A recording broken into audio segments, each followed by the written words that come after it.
தேவனே, உம்முடைய வேதத்தில் உள்ள அதிசயங்களை பார்க்கும்படியாகவும் அதில் உள்ள முத்தான காரியங்களை நாங்கள் தெரிந்து கொள்ளும்படியாகவும் உடைய பரிசுத்த ஆவியானவர் கூடாக நீர் கிரியை செய்யும். அதை இதை கேட்கிறவர்களுக்கும் ஆசீர்வாதமாய் நீர் மாற்றும். எல்லா காரியத்தையும் உடைய கரத்திலே ஒப்புக் கொடுக்கிறோம். எங்கள் சித்தம் அல்லவும் சித்தமே நிறைவேறும் என்ற விசுவாசத்தோடு எங்களுக்காக கல்வாரி மட்டும் சில சுமிச்ச இயேசு கிறிஸ்து இனிய நாமத்தினாலே கேட்கிறேன் நல்ல பிதாவே, ஆமென். இன்றைக்கு பைபிளின் படி ஒரு ஆழமான ஒரு கேள்வி இருக்கு. இது மிகவும் ஆழமான ஒரு கேள்வி. இன்றைக்கு கிறிஸ்தவர்கள் என்ன நம்புகிறார்கள் என்றால், இயேசுவை தவிர யாருமே பரலோகத்துக்கு போகவில்லை. இதுதான் பெரிய ஒரு பிரச்சனையாக இருக்கு. ஒரு வேத வசனத்தை வைத்து இந்த விளக்கத்தை கொடுக்க பார்க்குறாங்க.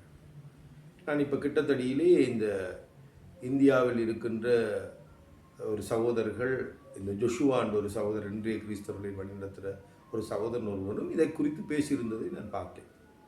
ஆனால் தயவு செய்து நீங்கள் விளங்கிக் கொள்ளுங்கள், நீங்கள் இந்த சொல்லுகிற இந்த காரியங்கள் எல்லாம் உங்களோட மனதுக்கு எட்டின அல்ல உங்களுடைய ஊழியக்காரர்கள் உங்களுக்கு கொடுத்த போதனை அடிப்படையில் தான் நீங்கள் பேசிக்கொண்டிருக்கிறீர்கள்.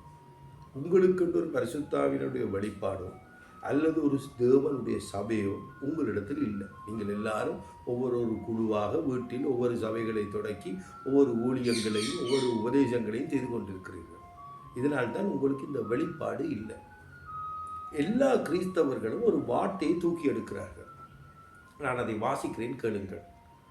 பரலோகத்திலிருந்து இறங்கினவரும் பரலோகத்தில் இருக்கிறவருமான மனுஷகுமாரனை அல்லாமல் பரலோகத்துக்கு ஏறினவன் ஒருவனும் இல்லை. யோவான் 3:13 வசனம். இந்த வசனத்தின் படி பரலோகத்திலிருந்து இறங்கி பரலோகத்தில் இருக்கிற இயேசுவை தவிர எந்த ஒரு மனிதனும் பரலோகத்துக்கு ஏறவில்லை என்று இந்த வார்த்தை சொல்லுகிறது. இதிலிருந்து இவர்கள் என்ன முடிவுக்கு வருகிறார்கள் என்றால், யாருமே பரலோகத்துக்கு இதுவரை போகவில்லை. இது மிகவும் தவறான ஒரு கருத்து. அப்படி என்றால் இந்த வார்த்தையின் பொருள் என்ன? இதைத்தான் இன்றைய நாளிலே நாங்கள் பார்க்க போகிறோம்.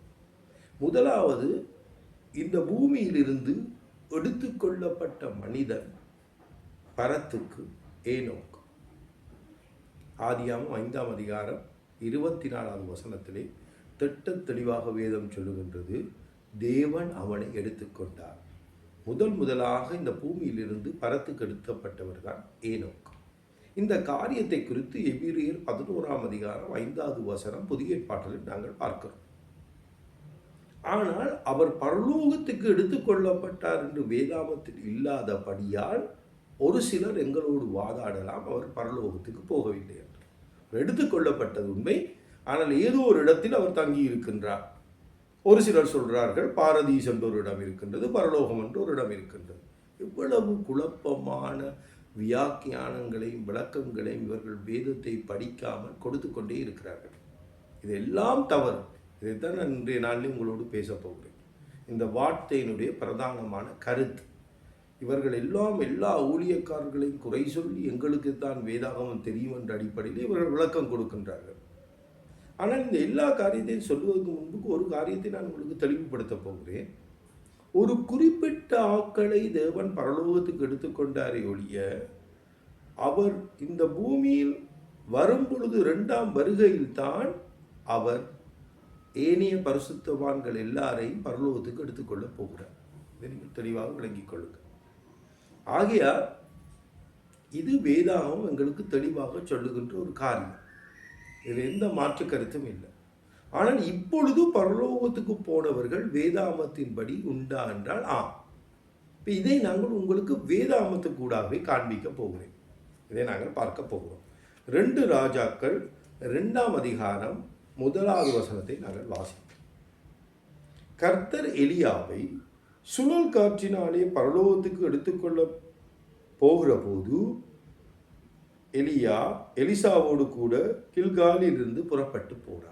பெரும் திட்ட தெளிவாக சொல்லுகின்றது, தேவன் சுழல் காற்றிலே எலியாவை பரலோகத்துக்கு எடுத்துக்கொள்ள போகிறார்கள். அதே மாதிரி எடுத்துக்கொண்டார் என்றால் நாங்கள் 2 ராஜாக்கள் 2ஆம் அதிகாரம் 11வது வசனத்துக்கு கடந்து வருகிறோம். அவர்கள் பேசிக்கொண்டு நடந்து போகையில் இதோ அக்கினி ரதமும் அக்கினி குதிரைகளும் அவர்கள் நடுவாக வந்து இருவரையும் பிரித்தது. எலியா சுழல் காற்றிலே பரலோகத்துக்கு ஏறி போனான். அப்படின்னு நான் இந்த வார்த்தைக்கு என்ன விளக்கம் கொடுக்குறேன்? அதாவது எலியா பரலோகத்துக்கு போனான் என்று பழைய ஏற்பாட்டிலேயே திட்ட தெளிவாக வேதத்தில் எழுதப்பட்டிருக்கிறது. ஆகையால் ஏனோ போனது உண்மை, எலியா போனது உண்மை, மோசே போனது உண்மை. நாங்கள் தெளிவாக விளங்கிக் கொள்கிறோம். மோசேயும் தேவன் எடுத்துக்கொண்டார் என்று வேதம் தெளிவாக எங்களுக்கு சித்தரிக்கின்றார். இயேசு மறுரூபப்படும் பொழுது மத்தேயு 17ஆம் அதிகாரத்திலே அங்கு இந்த எலியாவோடு மோசேயும் வந்து நிற்கின்றார். ஆகையால் அந்த காரியத்தை குறித்து நான் ஒரு வீடியோ செய்திருக்கிறேன், பாருங்கள். மோசே தேவன் எழுப்பினார் என்று நான் ஒரு வீடியோவை இந்த சேனலிலே செய்திருக்கிறேன், நீங்கள் பாருங்கள். மோசேயும் பரலோகத்துக்கு போனார். அப்படி என்றால் இப்போ எங்களுக்கு இருக்கின்ற ஒரு பிரதானமான கேள்வி, இந்த யோவான் 3:13 அர்த்தம் என்ன? இன்னும் ஒரு காரியத்தை சொல்லி நான் அதனுடைய விளக்கத்தை உங்களுக்கு தருகிறேன். இவ்வளவு பேர் தான் பரலோகத்துக்கு போனார்களா என்றால் இல்லை. நாங்கள் மத்தேயு 27ஆம் அதிகாரத்துக்கு நாங்கள் கடந்து வரப்போகிறோம். தெளிவாக விளங்கிக் கொள்ளுங்கள். மத்தேயு 27. இயேசுவானவர் சிலுவையில் மரித்து உயிர்த்தெழுகிறார்.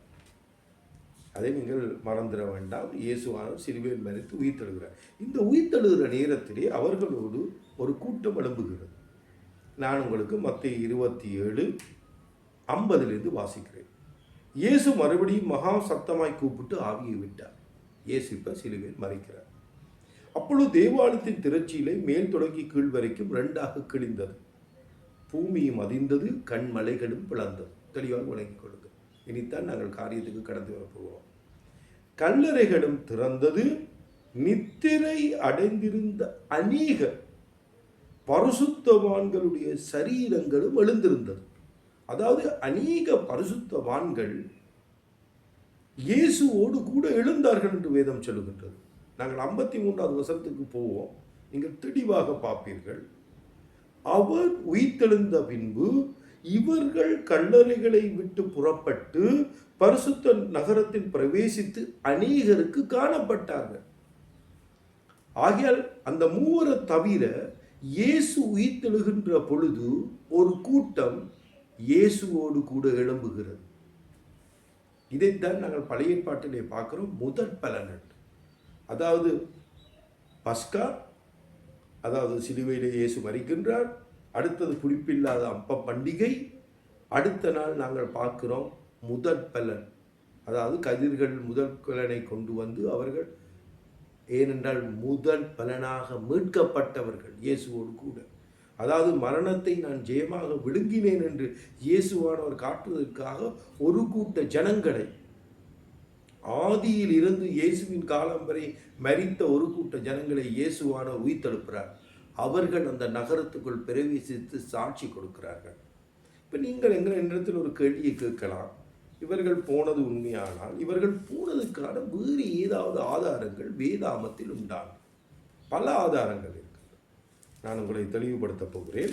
அதிலும் பிரதானமாக நான் இன்னும் தெளிவுபடுத்த போகிறேன் என்று சொன்னால், அவர்களே, அந்த உயிர்த்தெழுத்தப்பட்டு போனவர்களே, வெளிப்படுத்தின யோவானானவர் தெளிவுபடுத்துகிறார், இப்பொழுது அவர்கள் பரலோகத்தில் இருக்கிறார்கள் என்று.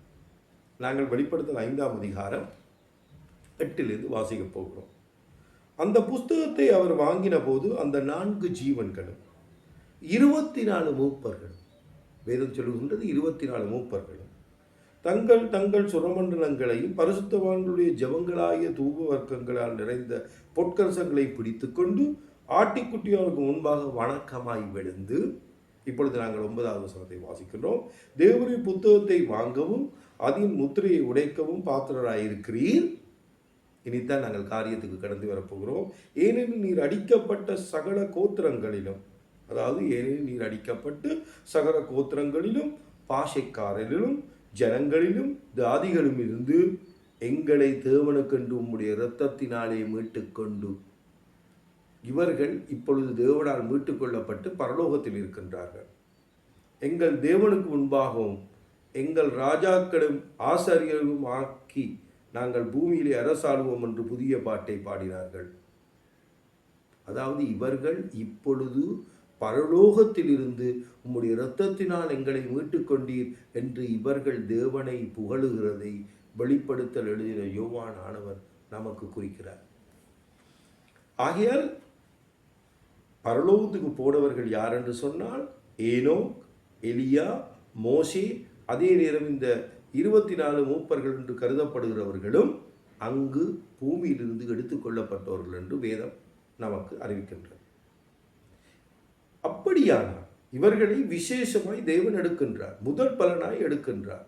அவர்களையும் தேவன் எடுத்ததுக்கான காரணங்கள் உண்டு வேதாகத்தில். அதை நாங்கள் இன்னொரு வீடியோவில் நாங்கள் பார்ப்போம், என்ன காரணத்துக்காக அவர்களை விசேஷமாய் தேவன் எடுத்தார் என்று. இப்போ இதை குறித்து வேறு ஏதாவது, அதாவது இந்த இயேசுவானவர்கள் உயிர்த்தெழுப்பப்படும் பொழுது சில பரிசுத்தவான்கள் எழுப்பினார்கள் என்று வேதத்தில் இருக்கின்றது. அப்போ நீங்கள் கருதுகிறீர்கள் இந்த காரியம் பழைய ஏற்பாட்டில் சொல்லப்பட்டிருந்தது.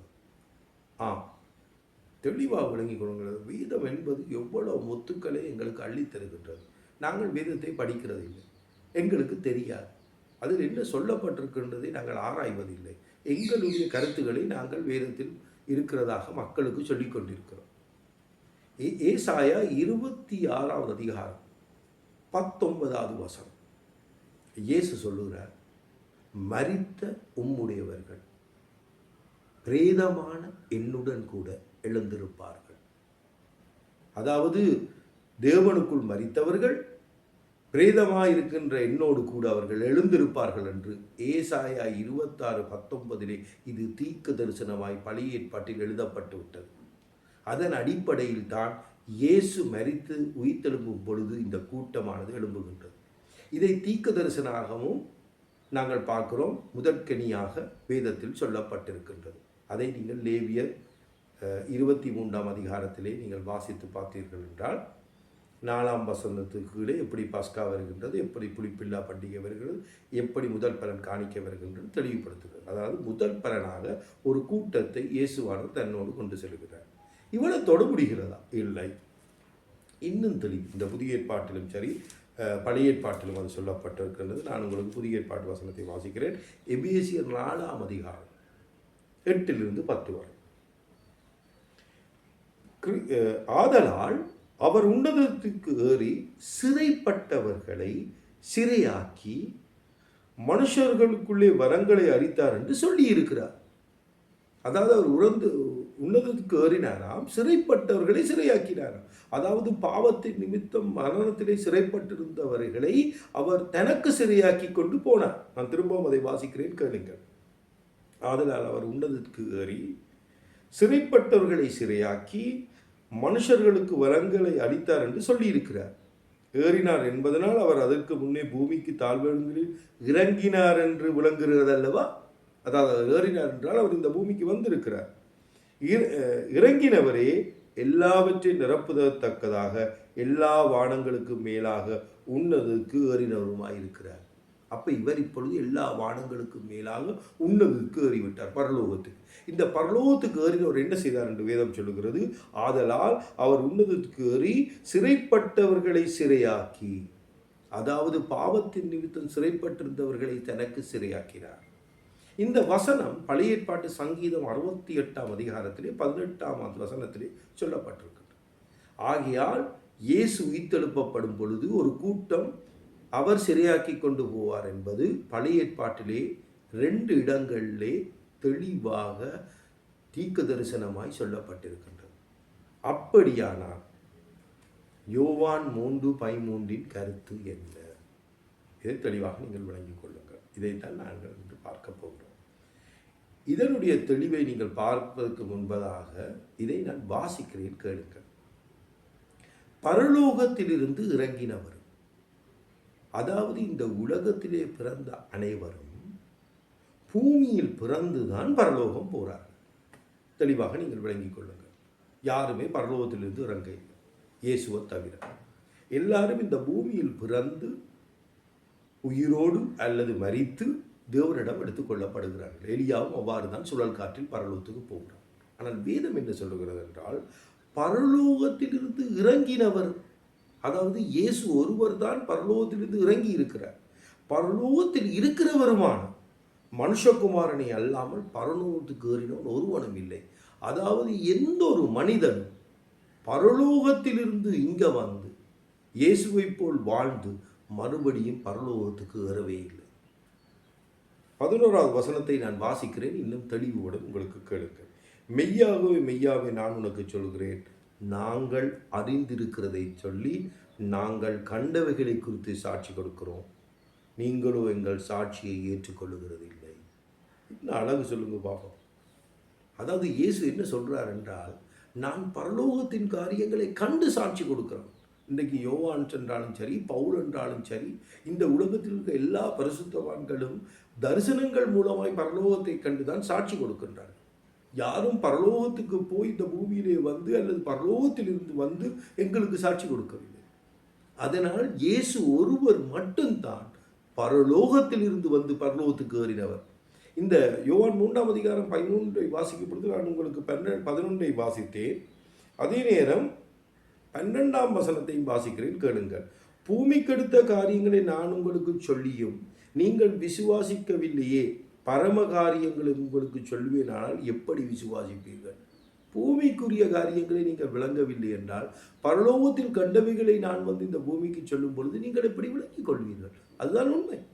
இன்றைக்கு மக்கள் இந்த வார்த்தையின் கருத்தை மறுக்கிறார்கள். அப்படி என்றால் எலியா பரலோகத்துக்கு போனான் என்று சொன்ன வார்த்தைக்கு என்ன செய்வது? நாங்கள் அதை தவறாக எழுதப்பட்டிருக்கு என்று சொல்லுவதா? அதனால் தெளிவாக விளங்கிக் கொள்ளுங்கள். இந்த வேதத்தினுடைய ஆழமான ரகசியங்களை தெரியாமல் நீங்கள் உங்களுடைய சத்தியத்தை எடுத்து பரலோகத்துக்கு போனார் என்று போதிக்கிற போதவர்பார் எலியாவும் போயில, மோசையும் போயில, ஏனோக்கும் போயில, அவர்கள் எங்கேயோ தான் போயிருக்கிறார்கள் என்று ஒரு பொய்யான உபதேசத்தை நீங்கள் வேதாமத்துக்கு முன் வைக்க வேண்டாம். அப்படி இல்லை என்றால் அந்த காரியத்தை குறித்து ஆராயுங்கள். இங்கு எலியா பரலோகம் போனார் என்று இருக்கு, இங்கு இயேசுவை தவிர வேறு யாரும் பரலத்திலிருந்து வந்தவர் இயேசுவை தவிர யாரும் போகவில்லை. நபிகளுடைய பொருள் என்ன? தெளிவல்லவா வேதம்? வேதம் எங்கும் சொல்லி இயேசு ஒருவரை தவிர பரலோகம் ஒருவரும் ஏறவில்லை என்று வேதம் திட்ட தெளிவாக சொல்றது. பரலோகத்திலிருந்து இறங்கினவரும் பரலோகத்தில் இருக்கிறவருமான மனுஷகுமாரனை அல்லாமல் பரலோகத்துக்கு வரும். இல்லை, இன்னொரு அற்புதம் என்ன தெரியுமா? அவர் பரலோகத்திலிருந்து இறங்கினவர் அல்ல, இது பூமியில் இருக்கும் பொழுதே பரலோகத்தில் இருக்கிறார் என்று வேதம் சொல்கின்றார். இவ்வளவு தெளிவட்டு யோசிக்க அவருடைய தெய்வீகத்தை காண்பிக்கின்றார். அதாவது மனுஷீகத்தில் அவர் இங்கு இருந்தாலும் தெய்வீகத்தின் பிரகாரம் பரலோகம் அவருக்கு உரித்தா இருக்கின்றது. ஆகையால் அவர் பரலோகத்திலும் இருப்பவர், அவர் எங்கும் வியாபித்திருப்பவர் என்றதை வேதம் சித்தரிக்கின்றது. ஆகையால் பரலோகத்திலிருந்து இறங்கினவரும் பரலோகத்தில் இருக்கிறவரும் ஆகிய இயேசு கிறிஸ்து அல்லாமல் வேறு எவனும் பரலோகத்துக்கு எழுங்கவில்லை. அதுதான் இந்த வார்த்தையினுடைய பொருள். ஆகையால் இதே போல எல்லா வேத வார்த்தையினுடைய பொருளை திட்ட தெளிவாக இவ்வாறு வேதத்தில் இருந்து நான் உங்களுக்கு தெளிவுபடுத்துவேன். தேவன் தாமே எங்கள் ஒவ்வொருவரையும் ஆசீர்வதிப்பார்கள்.